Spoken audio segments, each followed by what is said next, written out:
అందరికీ నమస్కారం అండి. రత్నభాస్కర్ ఛానల్కి మాటామంతి కార్యక్రమానికి మీ అందరికీ సుస్వాగతము.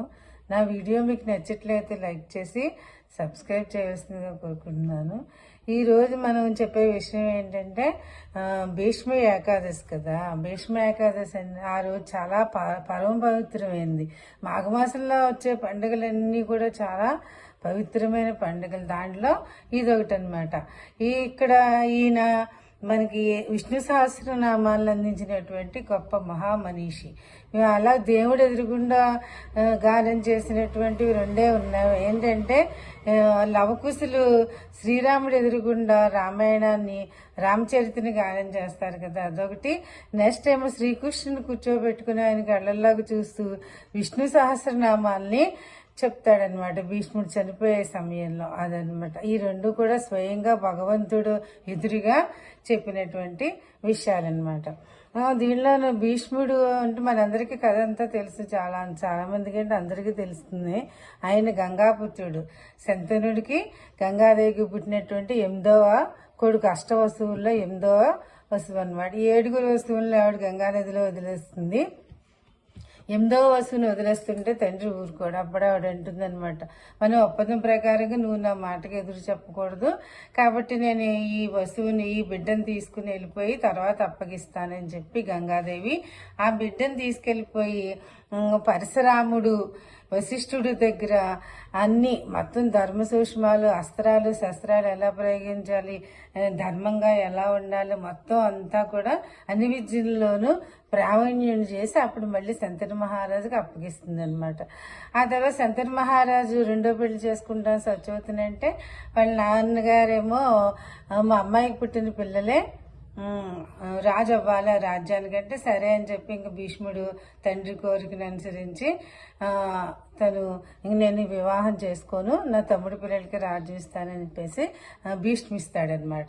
అప్పుడు దాన్నే భీష్మ ప్రతిజ్ఞ అన్నారు. భీష్మ ప్రతిజ్ఞ అంటే నేను నాకు రాజ్యం అక్కర్లేదు, నేను బ్రహ్మచారిగానే ఆజన్మాంతం ఉంటాను కాబట్టి రాజ్యం ఇంక నా తమ్ముడి కొడుకులుగా వస్తుంది, మీరు మా నాన్నగారికి మీ అమ్మాయిని ఇచ్చి పెళ్లి చేయండి అని చెప్పి భీష్మిస్తాడనమాట. అప్పుడు దాన్ని భీష్మ ప్రతిజ్ఞ. ఎవరైనా ఏదైనా ప్రతిజ్ఞ చేస్తే ఏమంటారు, వాడిది భీష్మ ప్రతిజ్ఞ చేస్తున్నాడు రా అంటారు కదా, అదనమాట.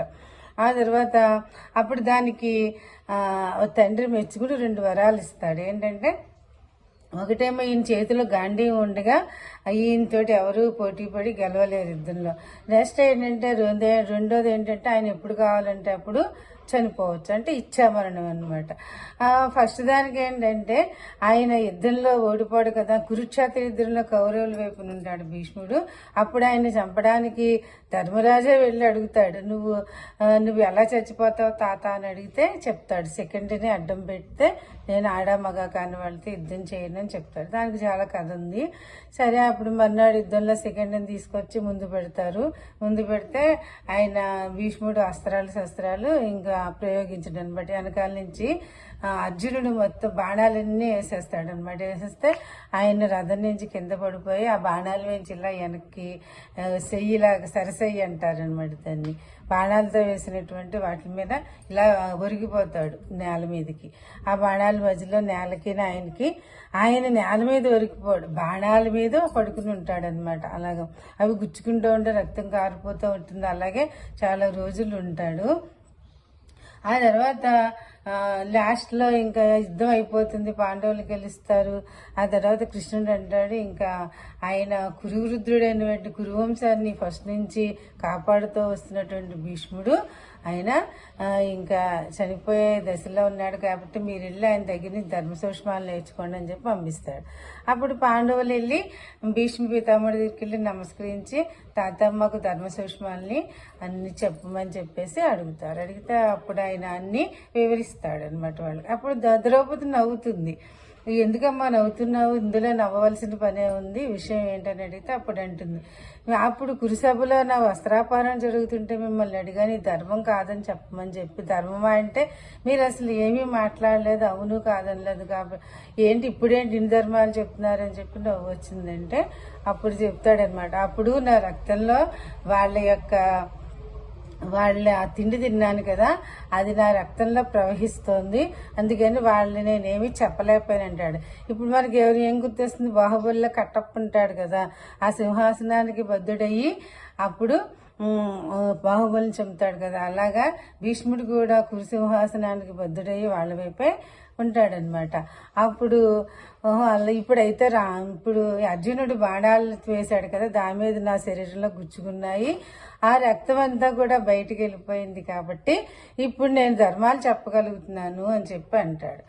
ఆ తర్వాత అయిపోతుంది. తర్వాత శ్రీకృష్ణుడు వస్తాడనమాట. ఆయన అష్టమి రోజు నుంచి ఆయన యొక్క పంచపురాణాలని తన యోగశక్తితోటి హృదయంలో సమీకరించుకుని దశమి రోజు ఏకాశి రోజున చనిపోవాలని చెప్పి అనుకుంటాడు. అప్పుడు శ్రీకృష్ణుని పిలుస్తాడనమాట. అప్పుడు శ్రీకృష్ణుడు వస్తాడు. శ్రీకృష్ణుడు వస్తే భీష్ముడు అంటాడు, ఏంటయ్యా దేవా, నేను ఎన్నో ధర్మాలు, ఇప్పుడు ధర్మం తప్పలేదు, నీతిగా ఉన్నాను, అలాంటి నాకు ఈ శిక్ష ఏంటి, ఈ బాధలు ఏంటంటే ఇవి కర్మ ఎవరిని వదిలిపెట్టదు. నువ్వు కురుసభలో ద్రౌపది వస్త్రాపరణ చేస్తున్నప్పుడు నీకు ధర్మం తెలిసినా కూడా చెప్పలేదు, అది కూడా పాపమేనా, ఆ పాపం నేను ఇలా పట్టు కుదుపుతోంది, కాబట్టి అదే అని చెప్తాడు. సరే అని చెప్పి ఓహో అలాగా అనుకుంటాడు. అప్పుడు శ్రీకృష్ణుడికి నమస్కరించి ఆయన కళ్ళల్లోకి చూస్తూ విష్ణు సహస్రనామాలు చెప్తాడనమాట. చెప్పి ఆయన కళ్ళల్లోకి చూస్తూ తన యొక్క ప్రాణాలని జ్యోతి రూపంలో వదిలేస్తాడు. ఆ జ్యోతి వెళ్ళి శ్రీకృష్ణుడి యొక్క హృదయంలో కలిసిపోతుంది అనమాట. ఈ విధంగా ఆయన పరమపదించడం జరుగుతుంది. ఆయనలో దేవుళ్ళలో ఐక్యమైపోతారు. ఈయన భీష్మపిత ఆచార్యుడు కదా, భీష్మాచార్యుడు అలాంటి తండ్రి మాటకి గౌరవం ఇచ్చి పెళ్లి చేసుకోను అని చెప్పి ప్రతిజ్ఞ చేసినందుకు భీష్ముడు అయ్యాడు, భీష్మించినందుకు.